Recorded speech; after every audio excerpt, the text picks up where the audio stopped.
Kumusta po kayo, mga minamahal naming tagapakinig? Isang mapagpalang araw sa inyong lahat. Narito na naman tayo para buksan ang isang pahina ng buhay na tiyak nakakatok sa inyong mga puso. Handa na ba kayong samahan ako sa isang kwento ng luha, pagbangon, at ang matamis na batas ng karma? Sabi nila, ang basura ng isa ay yaman ng iba.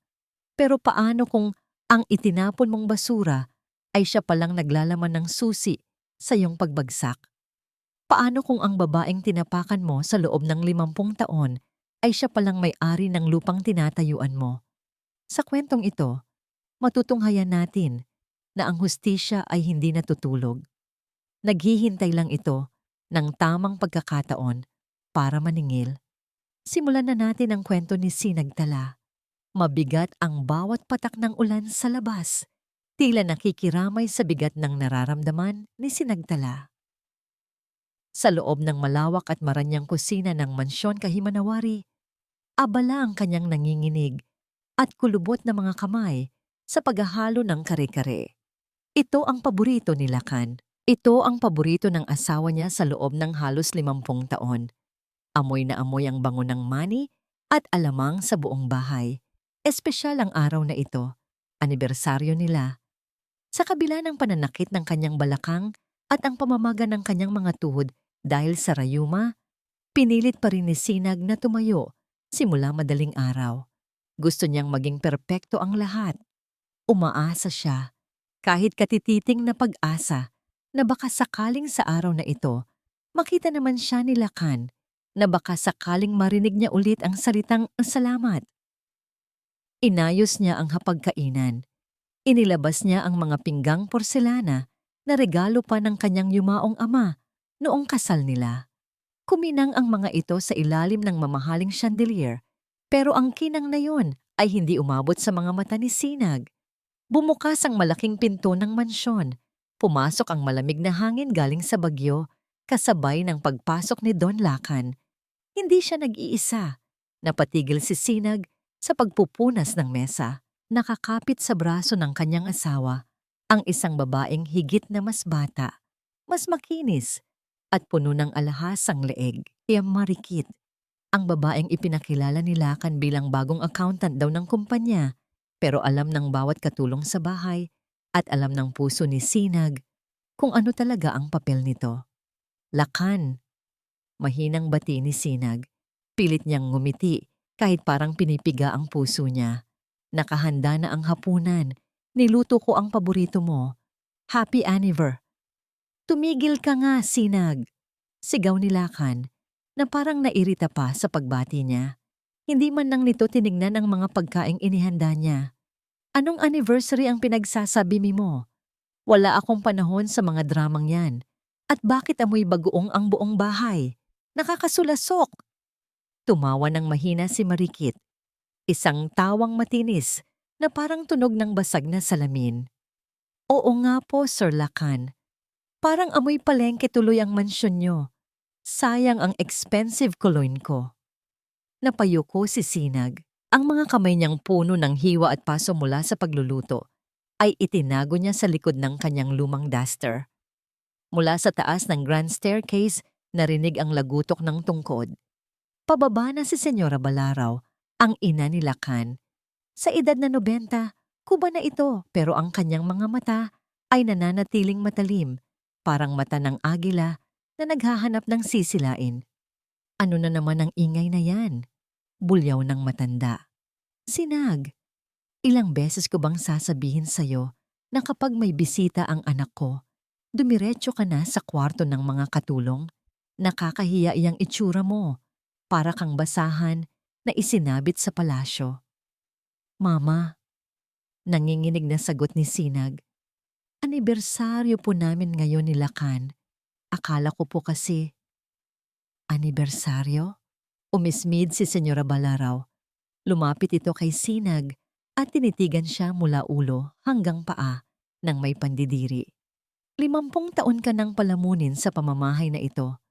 Wala ka namang ambag, ni hindi ka marunong mag-Ingles, ni hindi ka marunong humarap sa mga sosyalan.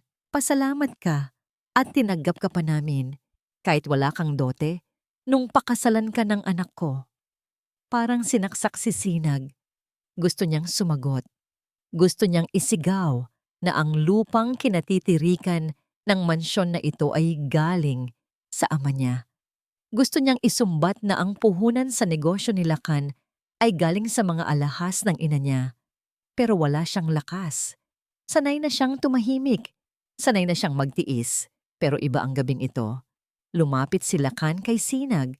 Sa halip na yakapin siya, inabot nito ang isang itim na garbage bag na nasa gilid ng pinto. Ang basurang inilabas ng katulong kanina pero hindi pa nahahakot. Lakan, ano to? Tanong ni Sinag. Nanginginig ang boses. Ang mga gamit mo. Malamig na sagot ni Lakan. Walang emosyon ang mukha nito. Sinag, tapos na tayo.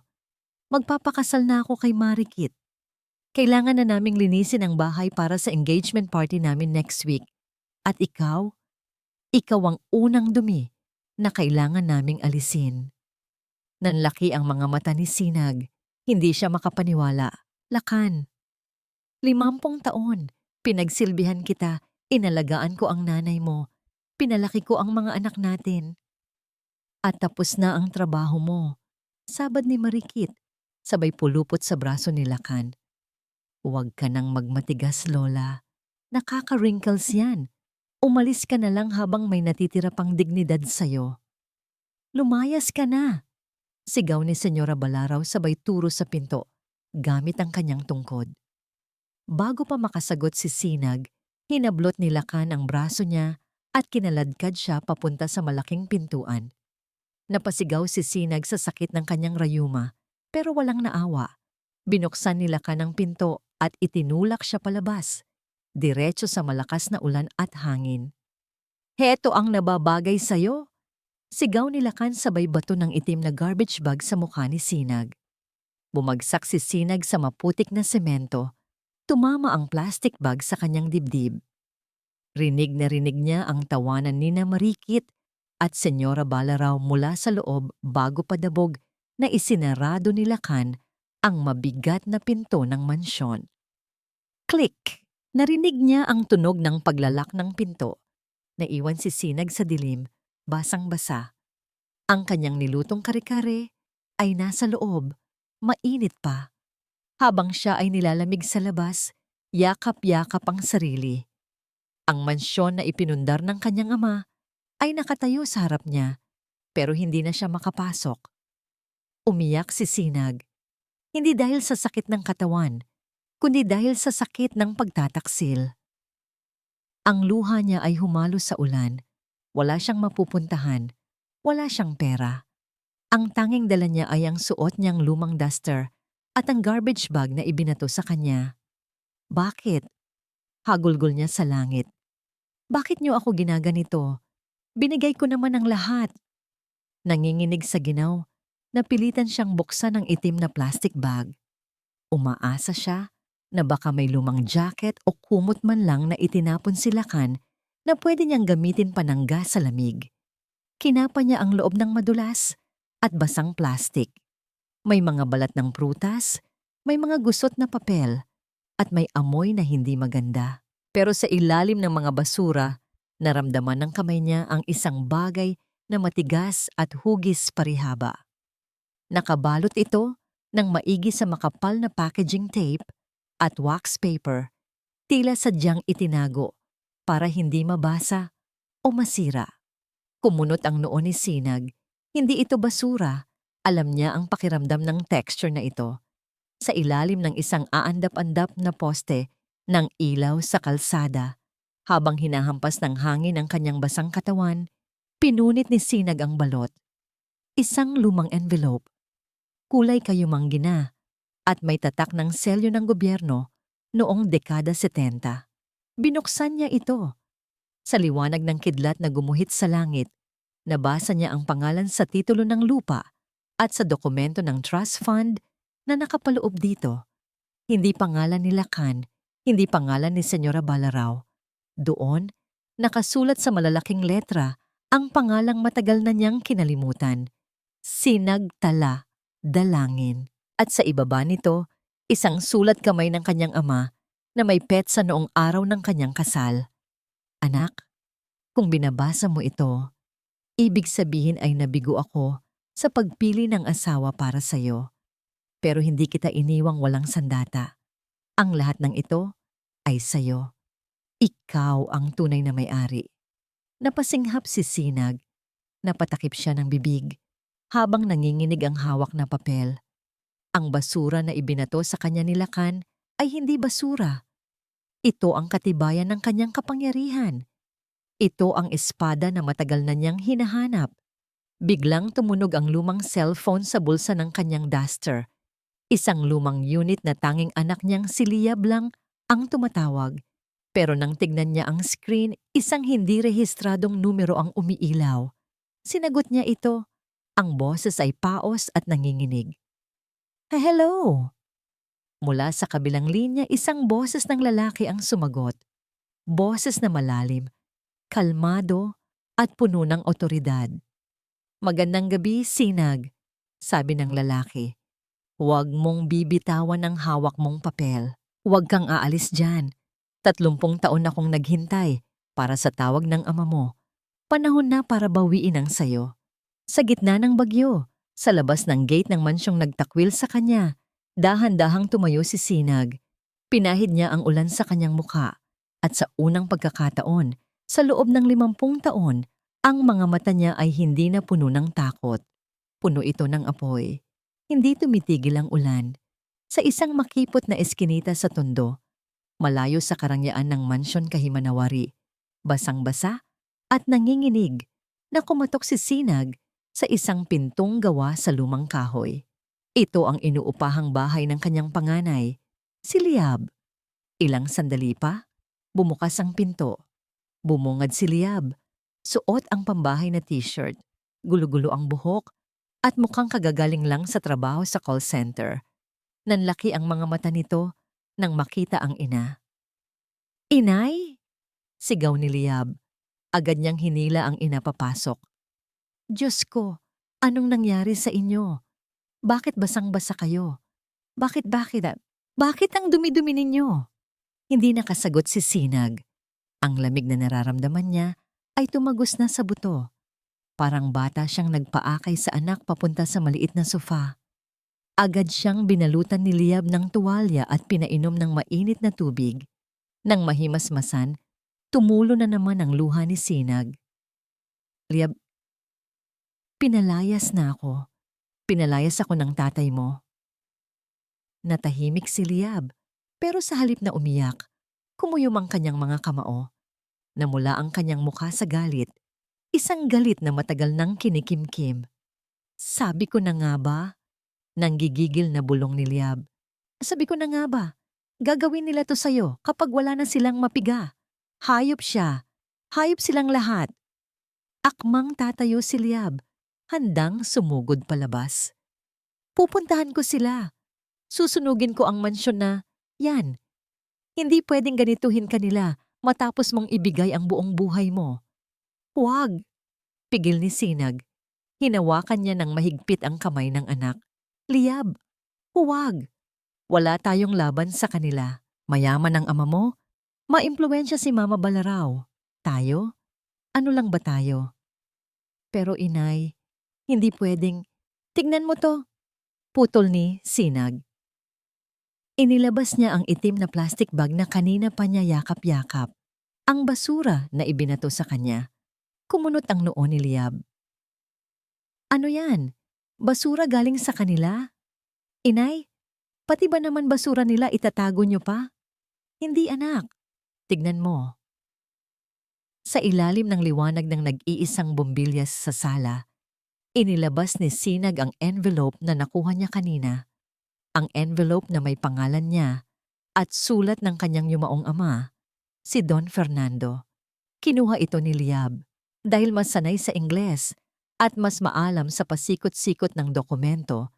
Mabilis niyang binasa ang nilalaman. Habang binabasa niya ang bawat pahina, unti-unting nanlaki ang kanyang mga mata. Napaupo siya sa tabi ng ina, hindi makapaniwala. Inay, nanginginig ang boses ni Liab. Alam niyo ba kung ano to? Titulo ng lupa, sagot ni Sinag. At huling habilin ng Lolo Fernando mo. Hindi lang basta titulo, paliwanag ni Liab. Nanginginig ang mga kamay habang itinuturo ang isang talata. Nakasaad dito na ang lupa kung saan nakatayo ang mansyon, ang mga commercial building sa bayan, at ang trust fund na pinagkukunan ng pera ni Papa. Lahat yon, nakapangalan sa'yo. Sa'yo lang, inay. Sole beneficiary. Napahawak si Sinag sa dibdib. Pero, ang sabi ng Papa mo, wala na kaming pera. Sabi niya, lugi ang kumpanya kaya kailangan naming magtipid. Sabi niya, siya ang nagmamay-ari ng lahat. Nagsinungaling siya, mariing sabi ni Liab. Binuklat niya ang isa pang papel. Tignan mo to. Isang special power of attorney. May pirma ka dito, inay. Pinirmahan mo to noong 1974. Pumikit si Sinag, inaalala ang nakaraan. Oo, noong bagong kasal kami. Sabi niya, kailangan ko raw pirmahan yan para maasikaso niya ang mga papeles ng negosyo dahil buntis ako noon sa kuya mo. Ingles ang nakasulat. Hindi ko naman naintindihan masyado. Nagtiwala ako. Ginamit niya ang tiwala mo para nakawin ang karapatan mo. Galit na sabi ni Liab. Pero inay, tignan mo ang petsa ng expiration ng kontrata. Valid only. For 25 years. Inay, expired na ang karapatan niyang hawakan ang pera mo noon pang 1900 at 1999. Ibig sabihin, sa loob ng nakaraang 20 taon, iligal niyang ginagamit ang pera mo. Napatakip ng bibig si Sinag. Ang lahat ng paghihirap niya, ang pagiging utusan sa sariling bahay, ang panghihingi ng barya para pambili ng gamot. Lahat pala iyon ay panloloko. Mayaman siya. Siya ang may-ari ng lahat at ang asawa niya at biyenan niya ang totoong mga palamunin. Ang kakapal ng mukha nila, bulong ni Liab. Pinalayas kanila gamit ang supot na naglalaman ng ebidensya ng katarantaduhan nila. Inay, hawak natin ang leeg nila. Biglang tumunog ulit ang cellphone ni Sinag. Ang parehong numero na tumawag kanina sa gitna ng ulan. Nagkatinginan ang mag-ina. Huminga ng malalim si Sinag bago niya iniabot ang telepono kay Liab. Siya ang tumawag kanina. Isang lalaki. Sabi niya, matagal na daw siyang naghihintay. Sinagot ni Liab ang tawag at inilagay sa loudspeaker. Hello? Matapang na sagot ni Liab. Sino to? Mula sa kabilang linya, narinig ang kalmadong boses ni Attorney Bayani Magbanua. Ako si Attorney Bayani Magbanua. Pakilala ng lalaki. Kaibigan ako ng Lolo Fernando mo at alam kong hawak niyo na ngayon ang basura na magpapabagsak kay Don Lacan. Paano niyo nalaman? Tanong ni Liab, puno ng pagdududa. Dahil ako ang naglagay ng mga dokumentong yan sa ibabaw ng mesa ni Lacan kaninang umaga para takutin siya, sagot ng abogado. Inaasahan kong itatago niya yan o susunugin, pero sadyang mapaglaro ang tadhana o sadyang tamad lang talaga ang mga tao sa mansyon na, yan. Itinapon nila ito kasama mo, Sinag. Napasinghap si Sinag. Kilala mo ako? Tumahimik sandali sa kabilang linya. Bumuntong hininga ang abogado, isang buntong hiningang puno ng bigat ng nakaraan. Kilalang kilala, sinagtala, at huwag kayong mag-alala. Ang expired na power of attorney ay simula pa lang. Marami pa akong alam na baho ni Lacan na hindi nakasulat sa papel. Bukas ng umaga, sunduin ko kayo. Oras na para maningil. Naputol ang linya. Naiwan ng mag-ina sa maliit na sala. Sa labas, humuhupa na ang bagyo. Pero sa loob ng puso ni Sinag, may bagong bagyo na namumuo. Hindi na ito bagyo ng takot. Tumingin siya kay Liab. Tumingin siya sa mga dokumento. At sa unang pagkakataon, nakita ni Liab ang isang nangiti sa labi ng kanyang ina. Isang nangiti na hindi umabot sa mata, pero puno ng pangako ng paghihiganti. Anak, sabi ni Sinag habang hinihimas ang papel. Huwag muna nating sunugin ang mansyon. Gusto kong bawiin ito ng buo. Habang pinapanood silang nasusunog sa sarili nilang apoy. Ang opisina ni Attorney Bayani Magbanua ay nasa ikalawang palapag ng isang luma, ngunit matatag na gusali. Sa eskolta, malayo ito sa mga naglalakihang glass towers sa Makati kung saan nag-oopisina ang mga abogadong tulad ni Don Lacan. Ang sa kanya ay simple lang. Puno ng mga nagtataasang cabinet na siksik sa mga folder ng kaso. Amoy luma at tuyong papel ang hangin, kahalo ng tapang ng kapeng barako na kanina pa niya iniinom. Hindi siya tumitingin sa bintana. Ang mga mata niya ay nakatuon sa isang maliit at kupas ng litrato sa ibabaw ng kanyang mesa. Larawan ito ng isang batang lalaki na nakangiti. Nakaakbay sa isang matipunong Ginoo na may malaking bigote. Ang batang lalaki ay siya. Ang Ginoo ay si Don Fernando, ang ama ni Sinagtala. Narinig niya ang katok sa pinto. "Pasok!" Mahinahon niyang sabi. Pumasok si Sinagtala. Kasunod ang anak nitong si Liab. Magkaiba sila ng aura. Si Sinag ay mahiyain. Tila takot umupo sa silyang inaalok sa kanya. Samantalang si Liab ay matapang ang mga mata. Bawat galaw ay may bigat ng galit at determinasyon. "Magandang umaga po, attorney," bati ni Sinag. Ngumiti si Bayani. Isang nangiting magalang at puno ng respeto. "Magandang umaga rin sa inyo, Ginang Sinag Liab. Maupo kayo." Ipinagsilbi niya sila ng kape bago siya bumalik sa kanyang silya. Tinitigan niya si Sinag. Nakita niya ang mga kulubot sa mukha nito, ang mga puting buhok, ang pagod sa mga mata. Pero sa likod ng lahat ng yon, nakita pa rin niya ang anino ng dalagang anak ni Don Fernando. Ang dalagang minsang nag-abot sa kanya ng isang pirasong tinapay noong nagugutom siyang bata sa kanilang probinsya. "Hindi ko na po kayo iikutin pa," simula ni Bayani. "Nandito tayo para sa iisang layunin, ang bawiin ang lahat ng kinuha sa inyo ni Lacan Buencamino. Gusto ko siyang ipakulong," agad na sabad ni Liab. "Estafa, forgery, qualified theft, attorney. Anong kaso ang pinakamabigat na pwede nating isampa?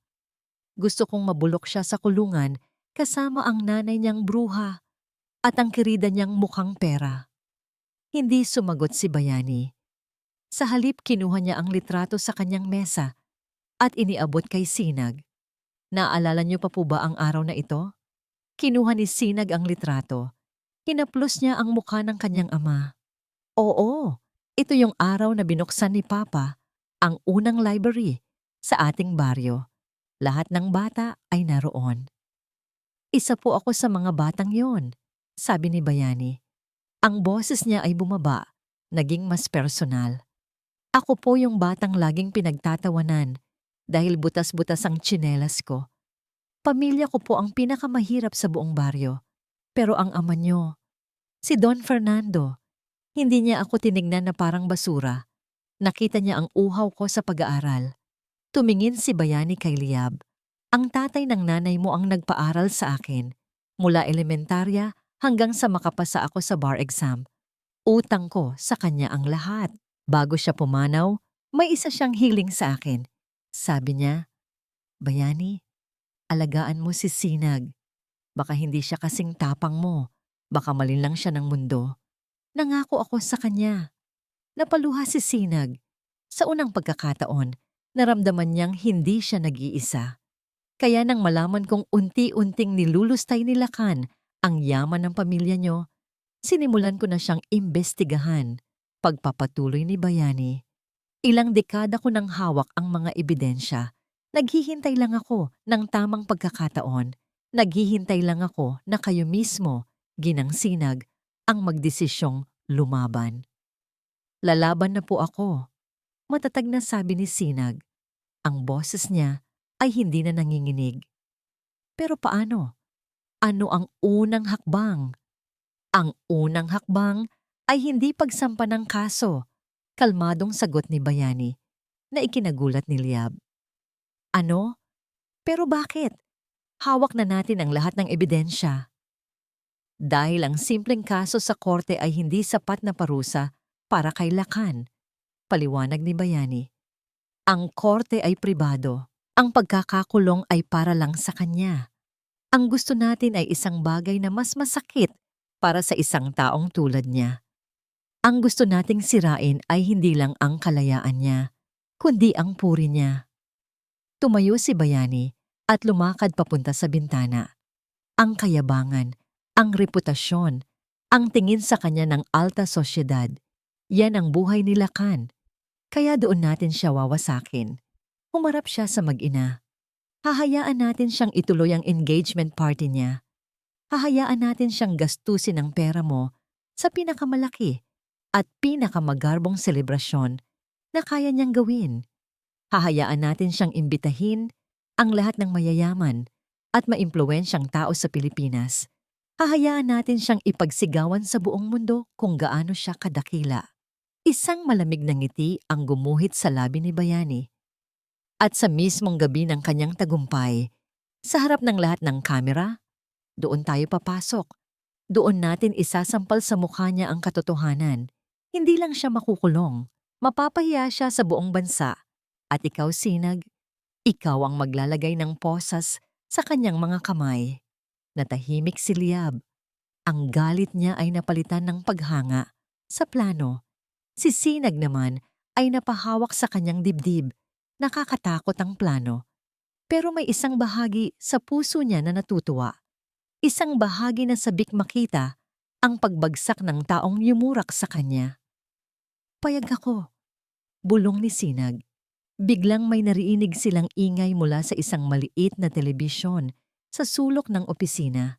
Isang news flash. At sa screen, lumitaw ang mukha ni Don Lacan. Nakangiti habang katabi si Marikit sa isang press conference. Yes, it's official! Masayang anunsyo ni Lacan sa mga reporter. Marikit and I are getting engaged. This is the happiest day of my life. Finally, I'm free from my past. Isang reporter ang nagtanong, Sir, nasaan po ang dati ninyong asawa na si Mrs. Sinagtala? Ngumisi si Lacan. Ang dating asawa ko? She's not well. Medyo maluwag na ang tornilyo sa ulo. In fact, may report kami na ninakaw niya ang ilang gamit sa bahay bago siya tumakas. Isa siyang matandang baliw at magnanakaw. Huwag na natin siyang pag-usapan. This is my moment. Pinatay ni Bayani ang telebisyon. Nakatitig lang si Sinag sa blankong screen. Ang mga kamay niya ay nakakuyom sa ibabaw ng kanyang kandungan. Hindi na siya umiiyak. Tumingin siya kay Bayani at sa mga mata nito, nakita ng abogado ang apoy na matagal na niyang hinihintay. Attorney, sabi ni Sinagtala, ang boses ay kalmado, ngunit matigas na parang bakal. Siguraduhin mong sa party na yan. Ako ang huling hahalakhak. Sa loob ng malawak na library ng mansyon Kahimanawari, ang amoy ng luma at bagong pera ay naghahalo sa hangin. Pero para kay Don Lacan Buencamino, ang amoy na yon ay nagiging amoy ng pagkabalisa. Hawak niya ng mahigpit ang telepono. Ang mga ugat sa kanyang noo ay halos pumutok na sa galit. Anong ibig mong sabihin na frozen ang account ko? Sigaw niya sa kausap sa kabilang linya ang manager ng bangko. Don Lacan Buencamino ako. Alam mo ba kung sino ako? Baka gusto mong mawalan ng trabaho bukas na bukas din. May sinabi ang manager sa kabilang linya, pero lalo lang itong ikinagalit ni Lacan. Temporary technical issue. Wag mo akong lokohin. I need access to my funds now. May engagement party akong inaasikaso. Padabog niyang ibinaba ang telepono. Napasabunot siya sa kanyang naninipis ng buhok. Ito na ang pangatlong bangko na tumawag sa kanya ngayong linggo. May kung anong anomalya daw. May kung anong dispute daw sa ownership ng assets niya. Imposible. 50 taon na niyang hawak ang lahat. Anong problema, Lacan? Pumasok sa library si Senyora Balaraw. Dahan-dahan, ngunit may awtoridad sa bawat tapak ng kanyang tungkod. Naririnig ko ang sigaw mo hanggang sa kwarto ko. Sinisira mo ang beauty rest ko. Wala ito, Mama. Mabilis na sagot ni Lakan, pilit na ngumingiti. Mga problema lang sa negosyo, alam nyo na, mga incompetent na empleyado. Umupo ang matanda sa isang silyang antigo. Ang mga mata ay nanunuri. Siguraduhin mo lang na maayos mo yan. Ang engagement party ninyo ni Marikit ay dapat maging the grandest of the year. Inimbitahan ko na ang lahat ng miyembro ng alta sosyedad. Hindi tayo pwedeng mapahiya. Hindi tayo mapapahiya, Mama. Ako ang bahala. Pagmamayabang ni Lakan, kahit sa loob-loob niya ay kinakabahan siya. Dapat lang, sabi ni Balaraw. Nasaan na nga pala ang magaling mong fiancé? Kanina ko pa hindi nakikita. Tila isang sagot sa tanong, bumukas ang pinto at pumasok si Marikit. May dalang isang silver tray na may lamang tsa at biscuits. Nakasuot ito ng isang mamahaling silk robe. Ang ngiti sa kanyang labi ay kasing tamis ng pulot. Nandito lang po ako, Mama Balaraw. Malambing niyang sabi. Ipinagtimpla ko po kayo ng paborito ninyong chamomile tea. At sa iyo naman, mahal. Sabi niya sabay lapit kay Lakan. Earl Grey, para kumalma ang isip mo. Agad na nagbago ang timpla ni Lakan.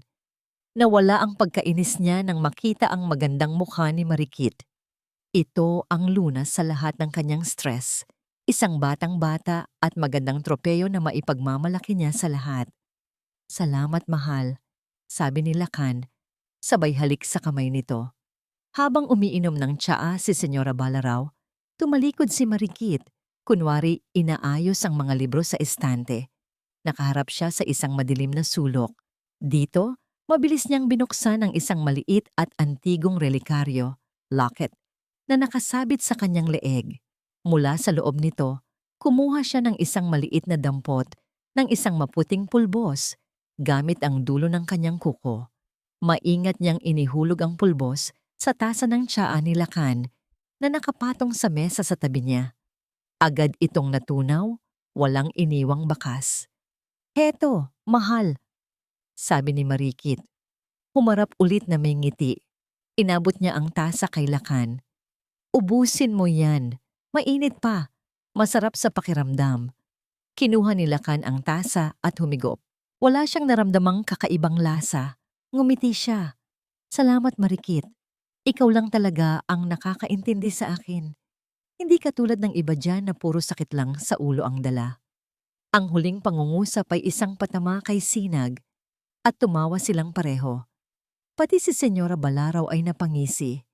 Sa kanilang tatlo, sila ang perpektong pamilya, isang pamilya na binuo sa kasakiman. Ngunit habang inilalapag ni Lakan ang tasa sa mesa, bigla siyang napahawak sa kanyang sentido. Biglang umikot ang kanyang paningin. Nanlabo ang mga mata niya at parang may ugong siyang narinig sa kanyang tainga. Wow! Bulong niya. Medyo nahilo ako. Lakan, okay ka lang? Kunwaring nag-aalalang tanong ni Marikit. Agad siyang lumapit at hinawakan ito sa braso. Baka napagod ka lang masyado sa trabaho. Magpahinga ka muna. Siguro nga, sabi ni Lakan. Ipinikit ang mga mata. Dahan-dahang nawala ang pagkahilo. Kailangan ko lang sigurong matulog. Tinulungan siya ni Marikit na tumayo. Ngunit sa likod ng pag-aalalang ipinapakita niya sa kanyang mukha, isang malamig at kalkuladong nangiti ang sumilay sa kanyang mga labi. Isang ngiting hindi nakita ni Lakan o ni Balaraw. Habang akay-akay niya ang matandang lalaki palabas ng library, bumulong siya sa tenga nito. Sapat lang para marinig niya. Sige lang, mahal. Matulog ka. Magpahinga ka ng mabuti. At sa kanyang isip, idinugtong niya ang mga salitang hindi niya bibitawan. Dahil malapit na, konting-konti na lang at mapapahinga ka na ng tuluyan. Ang umagang iyon ay iba sa lahat ng umagang naranasan ni Sinag Tala sa nakalipas na 50 taon. Sa halip na magising sa amoy ng sinayng at kape para pagsilbihan ang kanyang asawa at biyenan, nagising siya sa katahimikan ng maliit na kwarto sa bahay ni Liab. Walang utos, walang sigaw, walang bigat. Ngunit nang humarap siya sa salamin, ang bigat ay bumalik. Nakita niya ang isang matandang babae na may maputlang mukha, malalalim na eye bags at buhok na parang sinabugan ng abo. Ang damit niya ay hiram pa sa anak. Ito ba ang itsura ng isang reyna na babawi sa kanyang trono? Hindi pwede to, bulong niya sa sarili. Sa salas, naghihintay na si Attorney Bayani. May dalang ilang paper bags mula sa isang kilalang department store. Kasama niya si Liab na may malawak na ngiti sa labi. Inay, oras na para sa makeover, masayang sabi ni Liab. Makeover? Naguguluhang tanong ni Sinag. Anak, hindi na ako dalaga. Para saan pa yan? Para sa'yo, inay. Malumanay na sagot ni Bayani. Hindi ito para pagandahin ka, para sa ibang tao. Ito ay para ipaalala sa sarili mo kung sino ka. Ang unang hakbang sa pagbawi ng kapangyarihan ay ang maramdaman na karapat-dapat ka dito. May punto ang abogado. Paano siya haharap sa alta sosyedad kung ang itsura niya ay parang pulubi?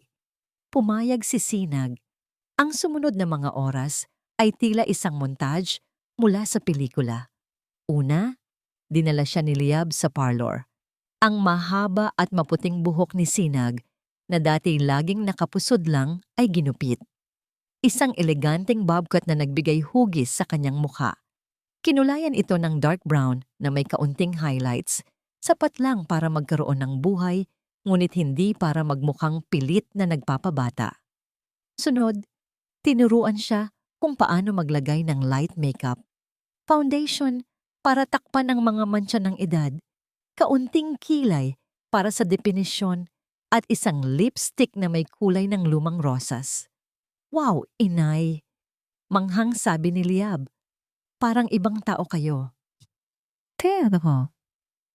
Pero ang pinakamalaking pagbabago ay nang buksan nila ang mga paper bag na dala ni Bayani. Sa loob, may mga blazer na tamang-tama ang sukat, mga slacks na may maayos na pagkakatabas, at mga blusang gawa sa seda. Walang mga duster, walang mga luma at maluluwag na damit. Isinuot ni Sinag ang isang navy blue blazer, puting blusa at itim na slacks. Tumingin siya sa salamin. Ang babaeng nakatayo sa harap niya ngayon ay hindi na si Inay Sinag na utusan. Diretso ang kanyang likod. Ang kanyang mga balikat ay tila lumapad.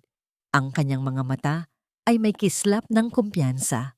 Siya si Ginang Sinag Taladalangin. Nang bumalik sila sa opisina ni Bayani, hindi napigilan ng abogado na mapatitig. Ginang Sinag, you look powerful. Isang maliit at mahiyain na ngiti ang sumilay sa labi ni Sinag. 50 taon siyang hindi nakatanggap ng ganoong papuri. May kung anong kilig na gumapang sa kanyang dibdib, isang pakiramdam na matagal na niyang kinalimutan. Salamat, attorney, sabi niya. Medyo namumula ang pisngi. Ang sumunod na mga araw ay ginugol nila sa paghahanda. Hindi lang sa panlabas na anyo, kundi pati sa panloob. Tinuruan ni Bayani si Sinag tungkol sa mga dokumentong hawak nila. Ipinaliwanag niya ang mga salitang trust fund, asset management, at fiduciary duty sa paraang maiintindihan niya. Kailangan niyong malaman ang halaga ng kung anong meron kayo, sabi ni Bayani. Para sa susunod, hindi na kayo maloloko ni Numan. Habang nag-aaral si Sinag, si Liab naman ang nagsilbing mata at tenga nila. Nakipag-ugnayan siya sa ilang mga dating katulong sa mansyon na may galit din kay Lakan at Marikit. Mga katulong na pinagmalupitan at tinanggal sa trabaho nang walang bayad. Isang gabi, habang nagkakape sina Sinag at Liab sa kanilang maliit na kusina, isang babae ang kumatok sa kanilang pinto. Ito si Nelia, ang dating labandera sa mansyon. Bata pa ito at takot na takot. Ma'am Sinag, nanginginig na, sabi ni Nelia. Pasensya na po sa abala. May gusto lang po akong ibigay sa inyo. Napulot ko po ito sa basurahan ng kwarto ni Ma'am Marikit bago niya ako paalisin. Baka po importante. Inabot ni Nelia ang isang maliit na notebook na may pink na cover. isang diary. Salamat, Nelia, sabi ni Sinag. Huwag kang mag-alala. Darating din ang araw ng hustisya para sa ating lahat. Nang makaalis si Nelia, binuksan ni Sinag at Liab ang diary. Sa simula, puro mga pangarap lang ni Marikit ang nakasulat. Mga damit na gusto niyang bilhin, mga lugar na gusto niyang puntahan, gamit ang pera ni Lakan. Ngunit habang binabasa nila ang mga huling pahina, nanlaki ang kanilang mga mata sa gulat at takot. Nakasulat doon, sa magandang penmanship ni Marikit, ang isang listahan. Arsenic, small doses, cyanide, too fast, rat poison, mixed in tea, at sa pinakahuling entry na may petsa noong nakaraang linggo. The old man's heart is weak. The doctor said any shock could kill him, but he's taking too long. Maybe a little push is needed, just a little push to speed up the inheritance. Napabitaw si Sinag sa diary. Ang plano pala ni Marikit ay hindi lang nakawin ang pera ni Lakan. Plano niyang patayin ito. Napatingin si Sinag kay Liab.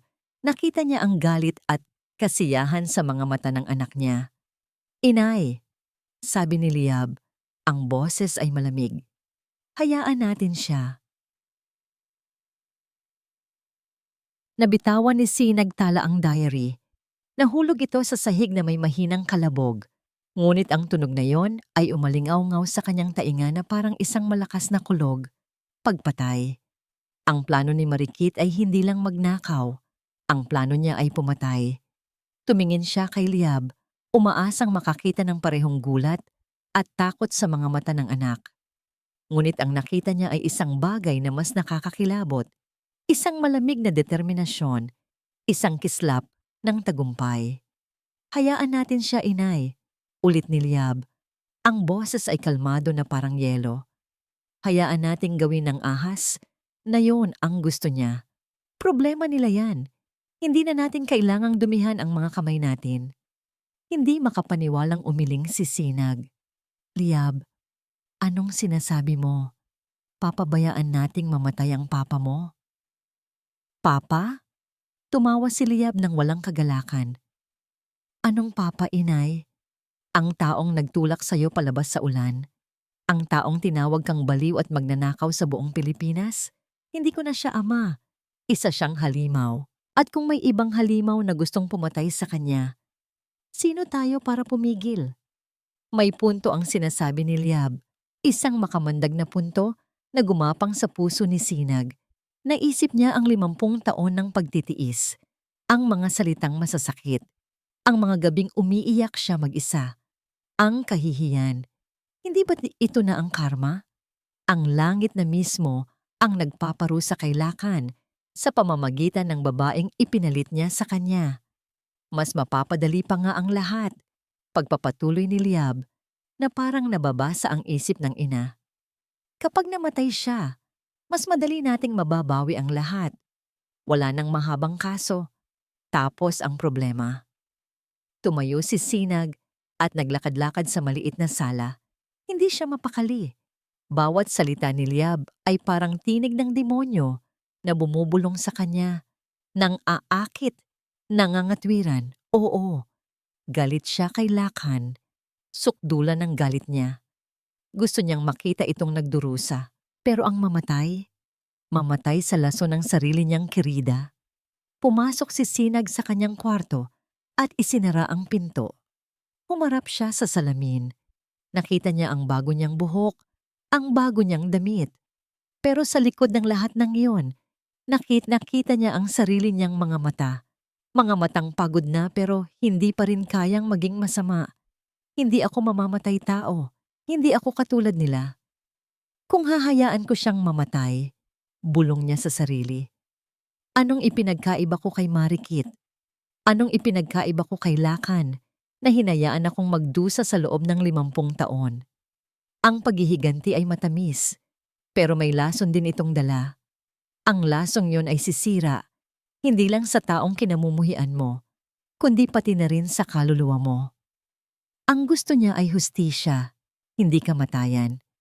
Gusto niyang makita si Lakan na buhay, nakatayo sa korte habang binabasa ng huwes ang hatol sa kanya. Gusto niyang makita ang mukha nito kapag nalaman nitong ang babaeng tinapakan niya ay siya palang nagmamay-ari ng lahat. Gusto niyang makita itong nakaluhod, hindi dahil sa lason, kundi dahil sa bigat ng kanyang pagkatalo. Lumabas siya ng kwarto. Ang kanyang mukha ay kalmado na. Ang kanyang desisyon ay buo na. "Liab," sabi niya sa anak. "Mali ka." Napatayo si Liab. "Inay, huwag mong sabihing hindi siya pwedeng mamatay." Matatag na sabi ni Sinag. "Hindi pa. Kailangan niyang mabuhay para harapin ang lahat ng ginawa niya. Kailangan niyang mabuhay para makita tayong nagtatagumpay." "Pero inay, hindi natin siya utang na loob."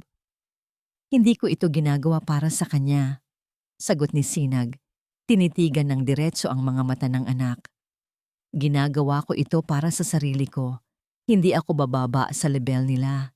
Hindi ako magiging mamamatay tao. At hinding-hindi ko hahayaang lumaki ang mga apo ko na may lola na hinayaang mamatay ang kanilang lolo." Natahimik si Liab. Tumulo ang luha sa kanyang mga mata. Luha ng galit, ng pagkadismaya. Pero may kasama na ring hiya at paghanga sa katatagan ng ina. Kinuha ni Sinag ang kanyang cellphone at idinial ang numero ni Attorney Bayani. Nang sumagot ito, hindi na nagpaligoy-ligoy pa si Sinag. "Attorney," sabi niya, ang boses ay puno ng kapangyarihan na ngayon lang niya natuklasan sa sarili. "May pagbabago sa plano." "Ano yon, Ginang Sinag?" tanong ni Bayani sa kabilang linya.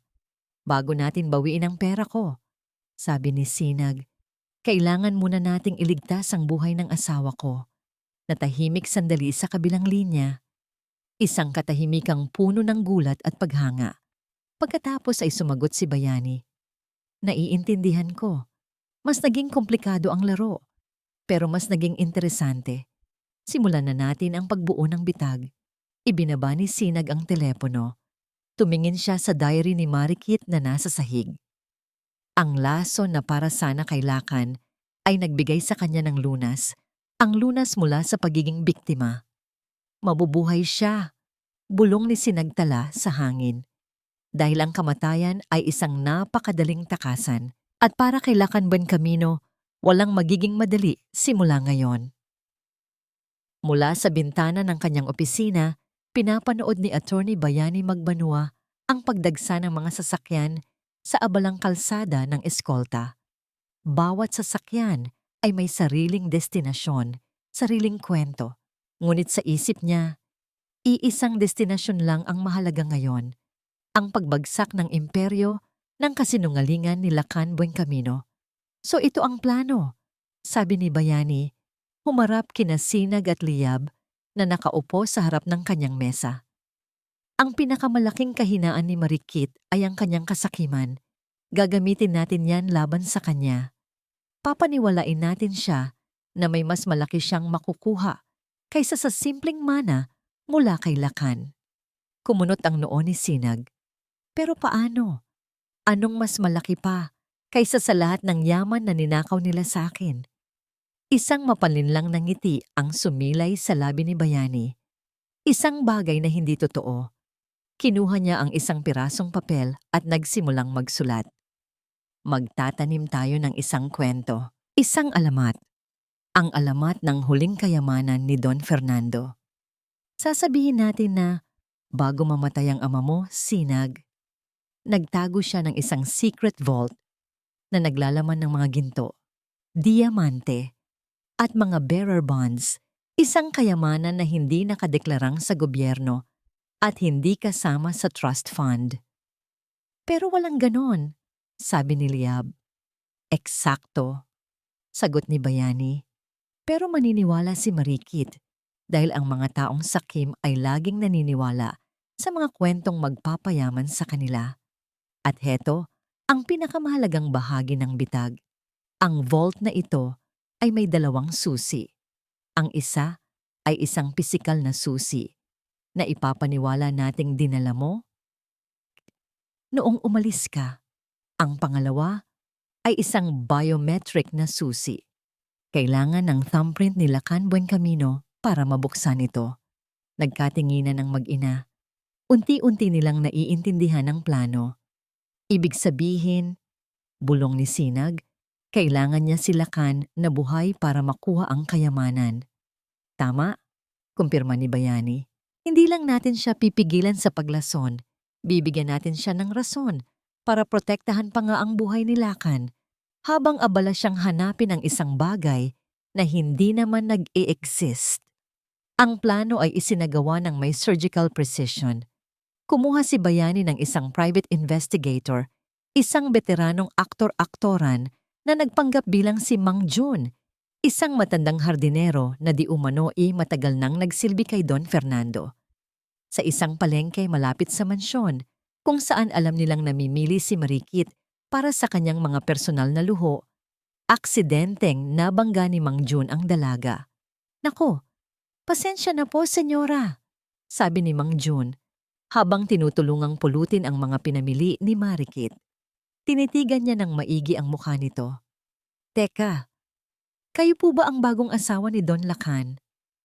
Fiancé pa lang, mayabang na sagot ni Marikit. Bakit kilala mo ba kami? Naku, opo, sabi ni Mang Jun.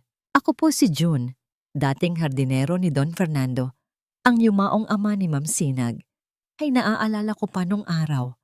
Laging sinasabi ni Don Fernando sa akin, Jun, itong hardin na ito, ang lupa nito, ay mas mahalaga pa sa ginto. Nagkunwaring aalis na si Mang Jun, pero huminto at lumingon na parang may naalala.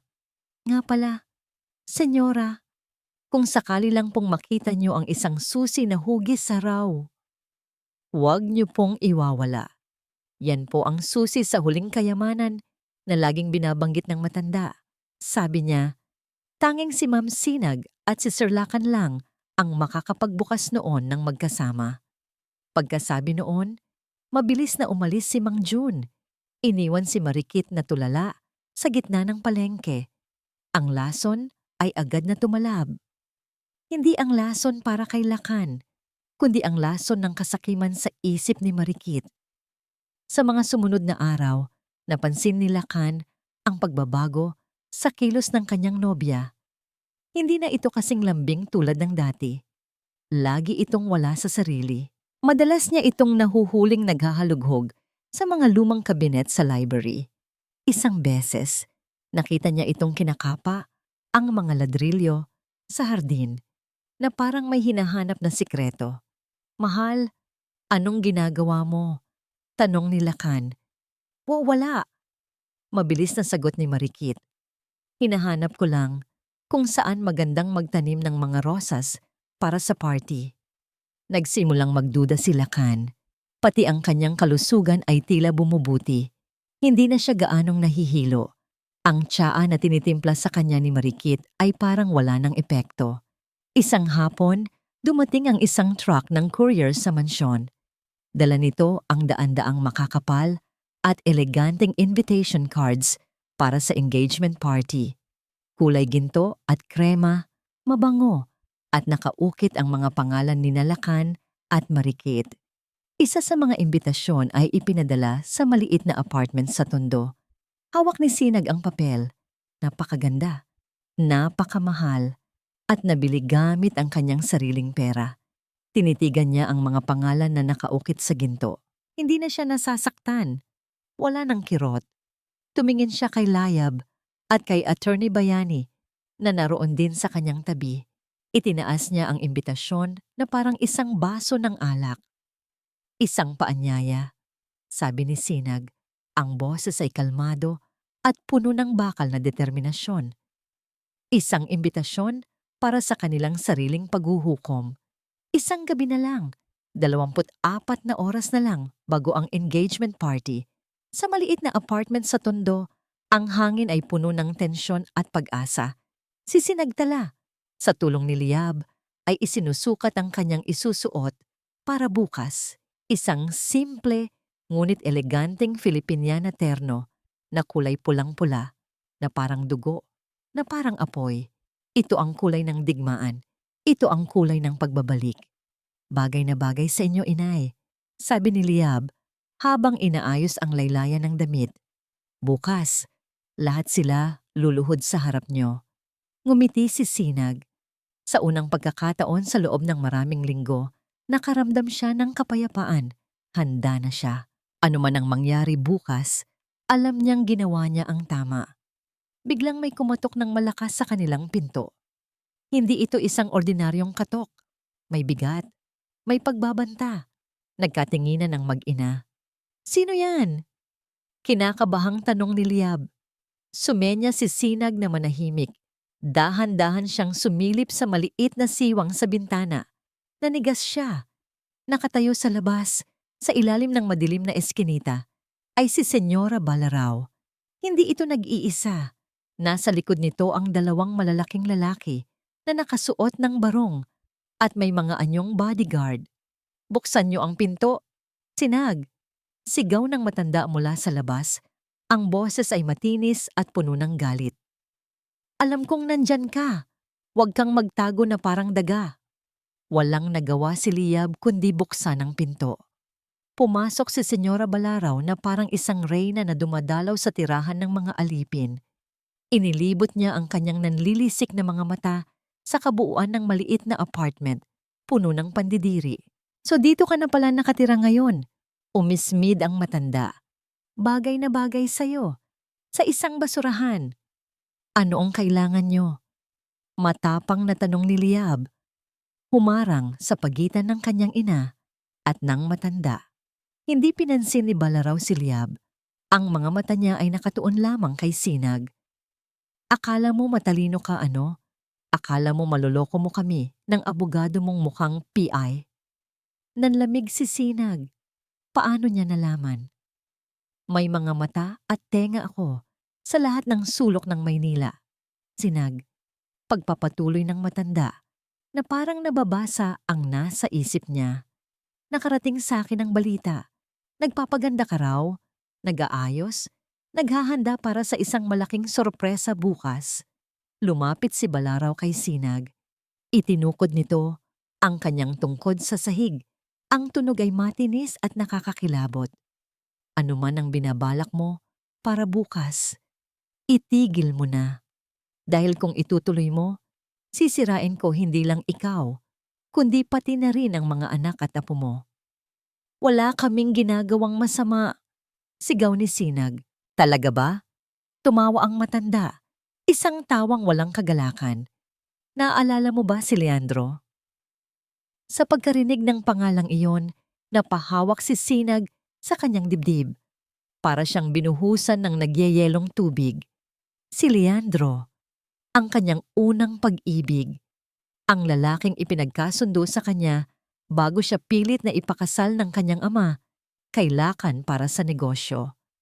Bago ka pa man makilala ng anak ko, bulong ni Balarao, ang bawat salita ay may kamandag. Mayroon kang ibang minamahal, isang hamak na magsasaka. May mga sulat ka pa nga sa kanya, hindi ba? Mga sulat na puno ng pagnanasa. Mga sulat na itinago ko sa loob ng 50 taon. Inilabas ni Balarao mula sa kanyang mamahaling bag ang isang maliit na bungkos ng mga lumang sulat na nakatali sa isang pulang laso. Ano sa tingin mo ang sasabihin ng mga apo mo kapag nalaman nilang ang Santa Santita nilang lola ay isang malandi? Ano ang sasabihin ng alta sosyedad kapag ipinakalat ko ang mga litrato ninyo ni Leandro na magkayakap sa ilalim ng puno ng mangga? Tanong ni Balarao. Gugustuhin mo bang mabuhay ang mga anak mo sa kahihiyan? Na ang dugo nila ay galing sa isang babaeng taksil? Hindi totoo yan. Umiiyak na sabi ni Sinag. Wala kaming ginawang masama at matagal na yon. Ang nakaraan ay hindi namamatay, Sinag. Lalo na kung may magpapaalala nito. Ngumisi ang matanda. Kaya pumili ka. Ituloy mo ang plano mo bukas at panoorin mong masira ang reputasyon ng pamilya mo. O manahimik ka na lang sa isang tabi at hayaan mong maging masaya ang anak ko. Binato ni Balarao ang mga sulat sa paanan ni Sinag. Babalikan kita para sa sagot mo. Pagkasabi noon, tumalikod na ang matanda at naglakad palabas. Ngunit bago ito tuluyang umalis, may idinagdag pa ito. Oo nga pala. Para siguradong hindi ka makakatakas, tatawag na ako ng pulis ngayon din. Isusumbong kita ng trespassing at pananakot. Isang maliit na kaso lang naman. Sapat lang para manatili ka sa presinto magdamag at hindi ka makarating sa party ng anak ko. Pagkaalis ni Balaraw, napaluhod si Sinag. Niyakap niya si Liab habang pareho silang umiiyak. Ang lahat ng kanilang pinaghirapan, ang lahat ng kanilang pag-asa, tila gumuho sa isang iglap. Ilang minuto lang ang lumipas, narinig nila ang tunog ng sirena ng pulis na papalapit. Kinatok ng mga pulis ang pinto. Sinagdala-dalangin, tanong ng isang pulis. May reklamo po laban sa inyo. Kailangan niyo pong sumama sa amin sa istasyon. Tumingin si Sinag kay Liab. Ang apoy sa kanyang mga mata kanina ay napalitan ng kawalan ng pag-asa. All is lost. Tila natalo na sila bago pa man magsimula ang tunay na laban.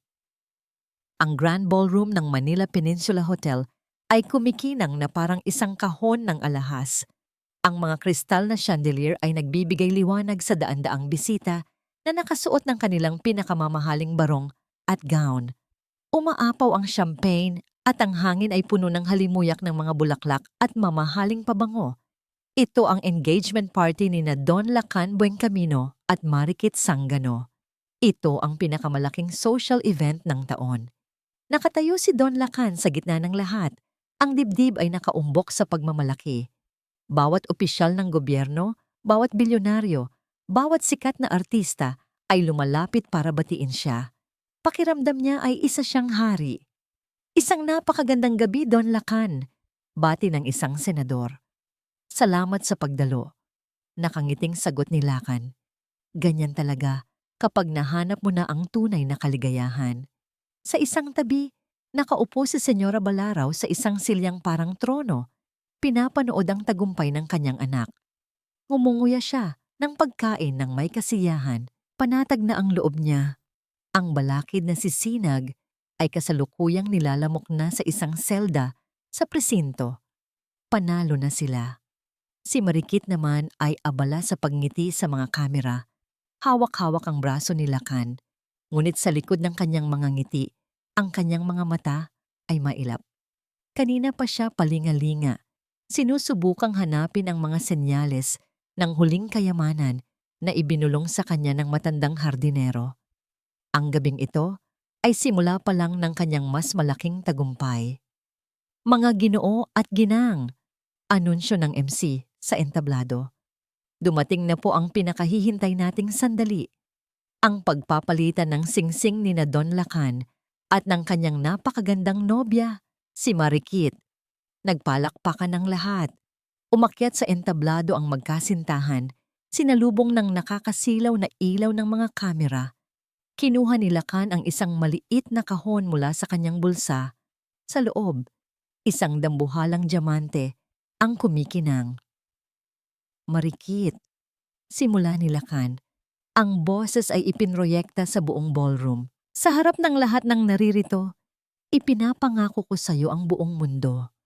Ngunit bago niya matapos ang kanyang sasabihin, click! Biglang namatay ang lahat ng ilaw. Ang marangyang ballroom ay nabalot sa ganap na kadiliman. Nagkaroon ng bulungan at mahinang sigawan mula sa mga bisita. Anong nangyayari? Sigaw ni Lacan. Brownout ba? Pagkatapos ng ilang segundong katahimikan, isang ilaw lang ang bumukas, isang spotlight, at hindi ito nakatutok sa entablado. Nakatutok ito sa malaking pinto sa dulo ng ballroom. Dahan-dahang bumukas ang pinto. At mula sa dilim, isang figura ang lumitaw. Isang babae. Nakatayo siya doon, balot sa liwanag. Nakasuot ng isang terno na kulay pula, na parang apoy na nagliliyab sa gitna ng kadiliman. Ang kanyang buhok ay nakaayos ng elegante. Ang kanyang mukha ay kalmado. Ang kanyang mga mata ay matalim. Natigilan ang lahat. Ang bulungan ay napalitan ng isang nakabibinging katahimikan. Sa sino yan? Tanong ng isang bisita. Imposible. Bulong ni Senyora Balaraw mula sa kanyang silya, nanginginig. Si Lacan at Marikit ay napako sa kanilang kinatatayuan sa entablado. Ang mga mukha ay puno ng pagkabigla at hindi paniniwala. Dahan-dahang naglakad si Sinagtala. Bawat hakbang niya ay mabigat. Bawat hakbang ay may layunin. Dinaanan niya ang mga mesang puno ng pagkain, ang mga bisitang natigilan.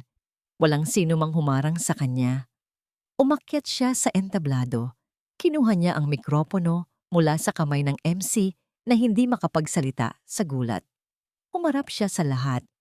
Humarap siya sa mga kamera na live na nag-broadcast sa buong bansa. At nagsalita siya. Ang kanyang boses na dati mahina at laging yumuyuko, ngayon ay malinaw at matatag, umalingaw-ngaw sa bawat sulok ng ballroom. Magandang gabi sa inyong lahat. Simula niya. Itinuon niya ang kanyang mga mata, kina Lacan at Marikit. Magandang gabi, mahal kong asawa. Kamusta, Mama? Pagkatapos, tumingin siya ng diretso kay Marikit na namumutla na parang papel at isang pagbati sa Querida na naglalagay ng arseniko sa kanyang tsaa. Isang kolektibong paghinga ng gulat ang narinig mula sa mga bisita. Nagkagulo ang mga reporter. Nataranta si Lacan. Ano ang pinagsasabi mo, Sinag? Baliw ka na ba talaga? Ngunit ngumiti lang si Sinag. Isang ngiting malamig, ang ngiting puno ng tagumpay. Hindi pa ako tapos, sabi niya sa mikropono. Ang singsing na hawak mo, Lacan. Ang hotel na ito, ang lahat ng karangyaan na ipinapakita ninyo ngayon, binili ninyo gamit ang perang ninakaw ninyo sa akin. Kasabay ng huling salita ni Sinag, muling bumukas ng malakas ang malaking pinto ng ballroom. Ngunit hindi na ito madilim. Pumasok ang isang grupo ng mga taong nakasuot ng uniforme, mga pulis mula sa Economic Crime Division, at kasama nila ilang mga medico-legal na nakasuot ng puti. Sa likod nilang lahat, kalmadong naglalakad si Attorney Bayani Magbanua, may hawak na isang makapal na folder ng mga dokumento. Tumigil ang mundo ni Lacan. Ang reyna ay bumalik na at kasama niya ang kanyang mga sundalo. Nagkagulo ang buong ballroom. Ang mga bisita ay nagbubulungan. Ang mga reporter ay nagsusumigaw. Ang kanilang mga kamera ay nagpi-flash ng walang tigil, nakatutok sa entablado.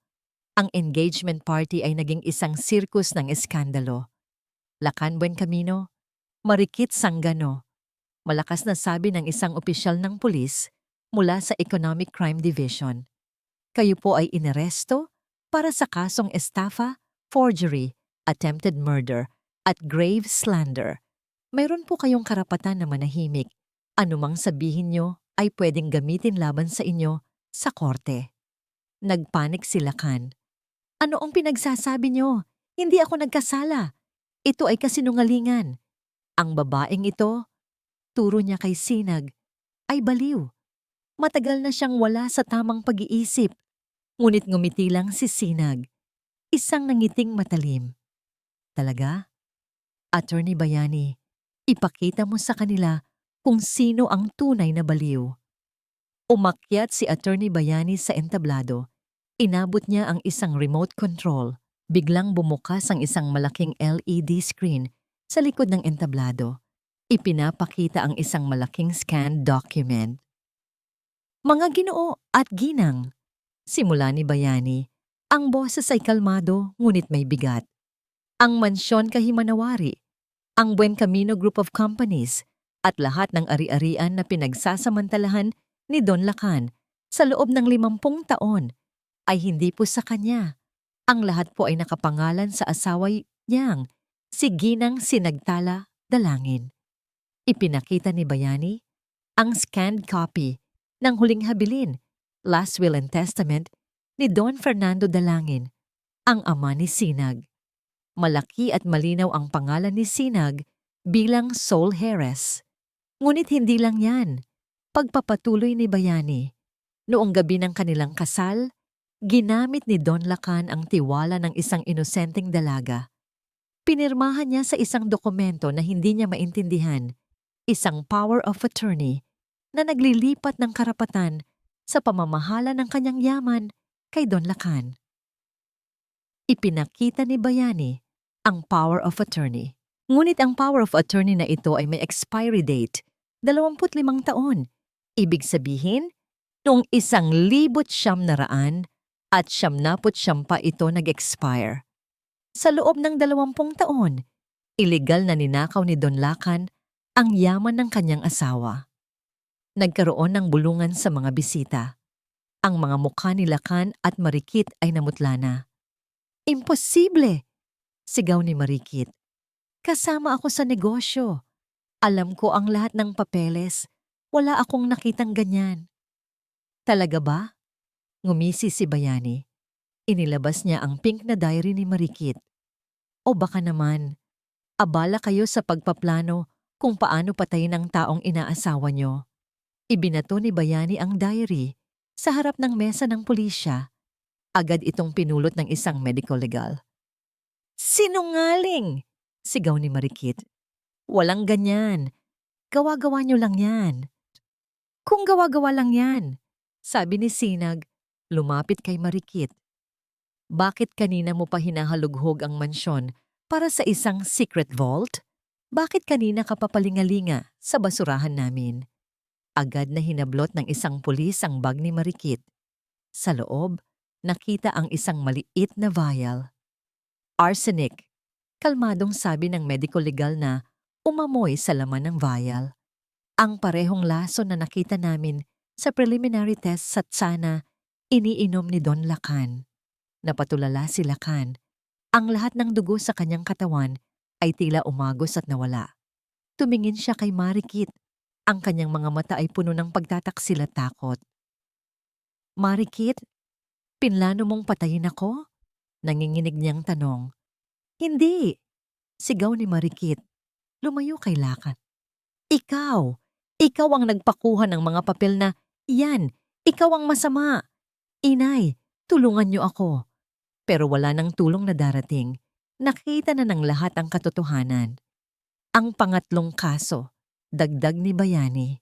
Si Don Lacan mismo ang nagreklamo sa dating asawa niya, si Ginang Sinagtala, na nagtangkang magnakaw sa kanyang bahay at tinawag pa niya itong matandang baliw at magnanakaw sa pambansang telebisyon. Pero may ebidensya ako na magnanakaw siya. Sigaw ni Lacan, desperado. May kinuha siya sa bahay ko. Isang itim na garbage bag na puno ng basura. Pero sigurado akong may laman yon na mahalaga. Sa puntong ito, hindi na napigilan ni Sinag ang kanyang sarili. Lumapit siya kay Lacan. Ang kanyang mata ay diretso at matalim. Garbage bag, Lacan? Sabi ni Sinag. Ang boses ay parang isang matalim na kutsilyo. Ang garbage bag na ibinato mo sa akin nang ipagtulakan mo ako sa ulan? Ang garbage bag na pinagsisigawan mong basura ang laman? Ang garbage bag na naglalaman ng lahat ng katotohanan na bumabalik ngayon para sakalin ka? Kinuha ni Sinag ang isang maliit na device mula kay Bayani. Itinaas niya ito. Biglang lumitaw sa screen ang CCTV footage mula sa labas ng mansion kay Manawari. Kita ang lahat. Ang pagtulak ni Lacan kay Sinag sa ulan. Ang pagbato ng itim na garbage bag. At ang makamandag na ngiti sa labi ni Senyora Balaraw. Ang video ay nagpapatunay ng lahat. Senyora Balaraw, sabi ng pulis, kayo po ay kasama sa kaso ng conspiracy to commit estafa at grave slander. Sa gitna ng lahat ng kaguluhan, biglang nakita ni Senyora Balaraw ang kanyang sarili na nasa sentro ng paninisi. Ang kanyang mukha ay namutla. Ang pagmamayabang niya ay nawala. Nang makita niya ang mga pulis na papalapit at ang kanyang anak na si Lacan na nakatingin sa kanya nang may galit at takot, bigla na lang siyang napahawak sa kanyang dibdib. Aaray! Puso ko! Bulong ng matanda. Bago siya tuluyang bumagsak sa kanyang silya, walang malay. Nagkagulo ang mga medico-legal, inasikaso ang matanda. Si Lacan naman ay nanigas na lang sa kanyang kinatatayuan. Sa harap ng lahat ng bisita, sa harap ng kanyang kasintahan na biglang naging salarin, at sa harap ng buong bansa, siya ay nakatayo, hubad, sa lahat ng kasinungalingan, Tumulo ang luha mula sa kanyang mga mata. Hindi dahil sa pagsisisi, kundi dahil sa kahihiyan. At sa gitna ng lahat, dahan-dahang lumapit si Sinag kay Lakan. Inabot niya ang kamay niya sa lalaki, hindi para yakapin. Lakan buen camino, sabi ni Sinag. Ang kanyang boses ay isang martilyo na bumabagsak sa bawat salita. Ang mga posas na ito, regalo ko sa iyo, mula sa babaeng tinawag mong baliw at basura. Pinusasan ng mga pulis si Lakan. Ang kanyang mukha ay puno ng pagkatalo. Ang amoy ng antiseptic at lumatsiksik na hangin ng presinto ay bumabalot kay Lakan Buencamino. Nakaupo siya sa isang matigas na bench sa detention area. Ang kanyang ulo ay nakayuko. Hindi na siya ang mayabang na Don Lakan na naghahari sa mansyon kay Manawari. Ngayon, isa na lang siyang matandang lalaki na nakadamit sibilyan na may sisingilin. Ang lahat ay nawala.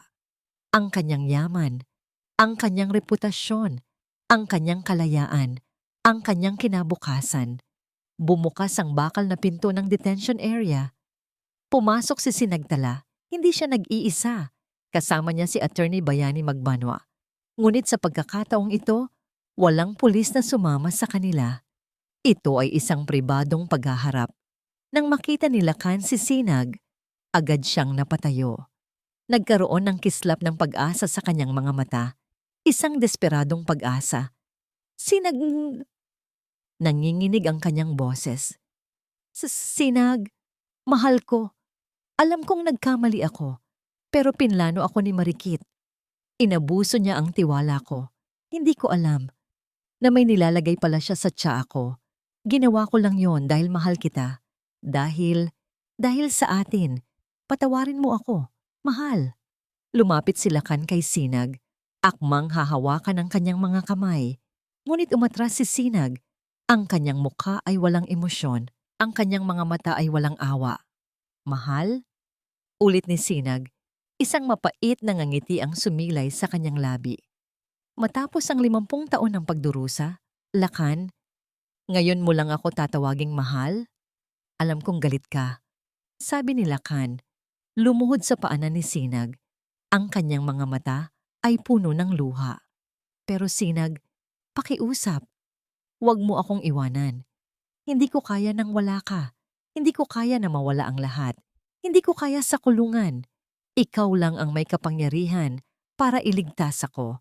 Sabihin mo lang sa abogado mo na bawiin ang kaso. Tumingin si Sinag sa kanyang asawa. Ang taong minsan niyang minahal ng buong puso. Ang taong ipinagtanggol niya kahit sa mga oras na alam niyang mali siya. Ang taong pinaglaan niya ng kanyang buong buhay. Hindi na niya nakita ang lalaking iyon. Ang nakita niya ay isang desperadong anino, isang duwag na humahawak sa kanyang huling pag-asa. Siya. Kinuha ni Sinag mula sa kanyang bag ang isang makapal na envelope. Inabot niya ito kay Lakan. Hindi ko babawiin ang kaso, Lakan, kalmadong sabi ni Sinag, dahil ang kasong ito ay hindi na lang para sa pera. Ito ay para sa katarungan. Para sa lahat ng babaeng inabuso at inapi ng mga tulad mo. Ito ang batas ng karma. Binuksan ni Lakan ang envelope. Sa loob, naroon ang isang petition for annulment. Ang kanyang pirma at ang pirma ni Sinag. Kumpleto na. Nanlaki ang mga mata ni Lakan. Annulment? Pero sinabi mo noon na hindi mo ako hihiwalayan. Sinabi mo na habang buhay tayong magsasama. Sinabi ko yan noong akala ko mahal mo ako. Sagot ni Sinag. Sinabi ko yan noong akala ko tayo ay iisa. Pero Lakan, ikaw ang unang humiwalay. 50 taon na ang nakakaraan nang ipagpalit mo ako sa pera at sa iba. Ngayon, formal ko lang ginagawa ang matagal mo nang ginawa. Hinawakan ni Sinag ang kanyang kanang kamay. Sa kanyang daliri, nakasabit ang lumang singsing na kasal niya. Isang simpleng gintong singsing na ibinigay sa kanya ni Lakan noon. Matagal na niyang suot ito. Ngayon, dahan-dahan niya itong hinubad. Iniabot niya ito kay Lakan. Ang singsing na ito, ibabalik ko sa'yo. Wala nang saysay sa akin ang sumpaan na hindi mo pinahalagahan. Sabi ni Sinag, nasa sayo na kung ano ang gagawin mo. Ito ang huling ibibigay ko sa'yo, Lakan. Napasigaw si Lakan. Sinag, Sinag, huwag, pakiusap. Magmamakaawa ako. Gagawin ko ang lahat. Mahal kita. Sa Sinag, kahit kalayaan ko na lang ang kunin mo, huwag lang ang buhay ko. Ngunit wala nang narinig si Sinag. Tumingin siya kay Attorney Bayani na nakangiti sa kanya ng may paghanga. Dahan-dahang tumalikod si Sinag. Ang kanyang likod ay tuwid. Ang kanyang hakbang ay matatag. Wala nang bahid ng takot o kalungkutan sa kanyang mukha. Sa pagbukas ng pinto ng presinto, bumungad sa kanila ang sikat ng araw. Hindi na umuulan. Ang kalangitan ay asul at payapa. Hinintay siya ni Attorney Bayani sa labas. May inabot ito sa kanya. Hindi papel o dokumento. Isang simpleng bulaklak. Isang puting gumamela. Ngumiti si Sinag, isang tunay na ngiti. Ang unang tunay na ngiti sa loob ng napakahabang panahon. Salamat, Attorney, sabi ni Sinag. Walang anuman, Ginang Sinag. Sagot ni Bayani. Ang kanyang mga mata ay nakatingin sa kanya ng may paghanga at respeto. Ang kalayaan, bagay na bagay sa inyo. Sumakay sila sa isang sasakyan. Hinihinga ni Sinag ang sariwang hangin. Sa unang pagkakataon, naramdaman niyang hindi lang siya malaya sa Lakan. Malaya siya sa lahat ng pasakit. Ang babaeng itinapon na parang basura ay ngayon lumilipad na. 1 taon ang lumipas. Ang mansyon Kahimanawari ay hindi na mansyon Kahimanawari. Ngayon, kilala na ito bilang mansyon Sinagtala. Ang dating napakalaking pinto na minsay isinarado sa mukha niya ay ngayon ay laging bukas, hindi lang para sa mga bisita, kundi para sa mga kababaihang nangangailangan ng tulong. Si Sinagtala ay nakaupo sa isang silyang kahoy sa gitna ng hardin, kung saan dati naghahalughog si Marikit para sa kunwari kayamanan. Ngayon, ang hardin ay puno ng makukulay na gumamela, santan at mga halamang gamot. Ang kanyang buhok ay may kakaunting puti na ulit, ngunit ang kanyang mga mata ay buhay na buhay. Hawak niya ang isang maliit na box ng posporo. Sa harap niya, may nakalatag na isang lumang itim na garbage bag. Ang parehong garbage bag na ibinato sa kanya ni Lakan, 1 taon na ang nakakaraan.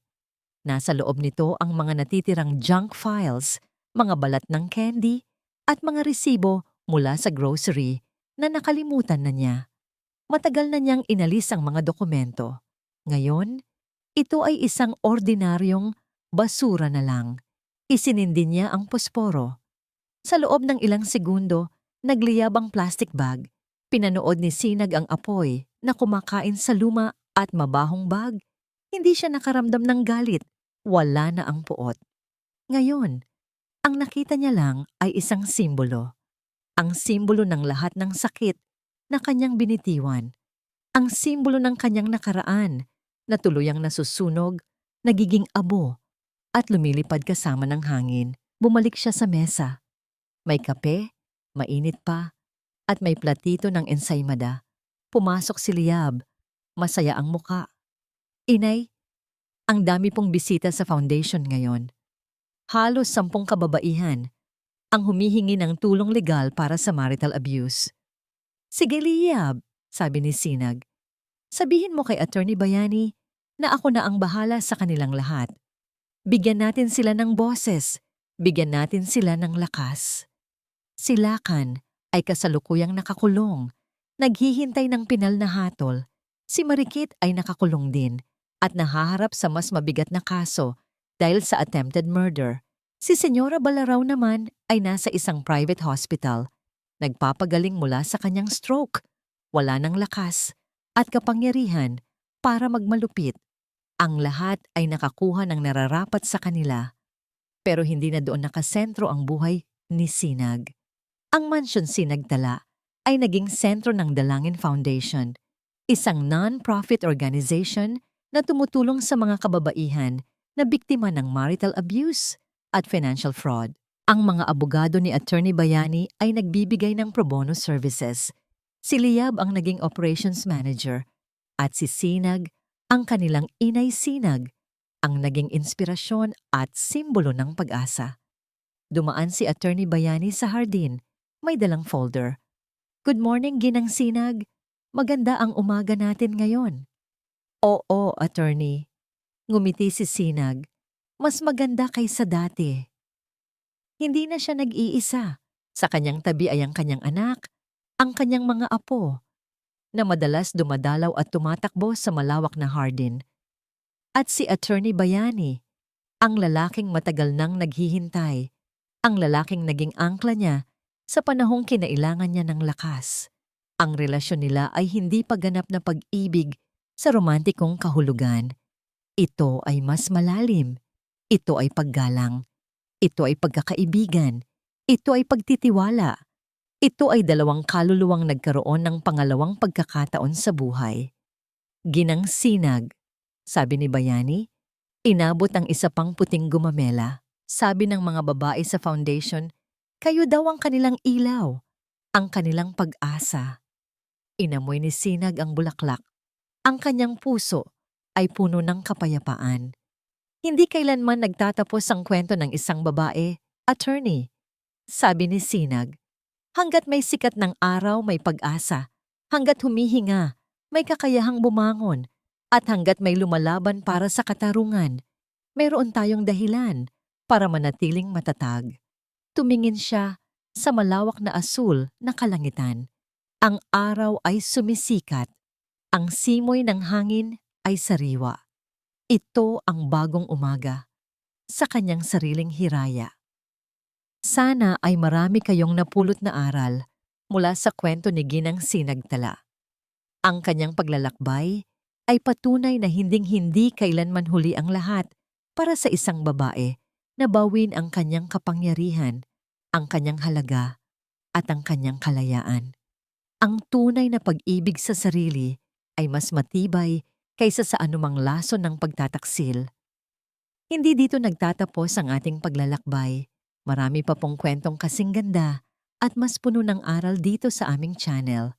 Kung nagustuhan nyo ang kwentong ito, i-like, i-share sa pamilya at mga kaibigan, at mag-subscribe na rin para lagi kayong updated sa mga susunod pa naming kwento. I-click nyo ang notification bell para kayo ang unang makarinig kapag may bago kaming upload. Pagpalain po kayo ng Panginoon, kayo at ang inyong buong pamilya. Hanggang sa muli!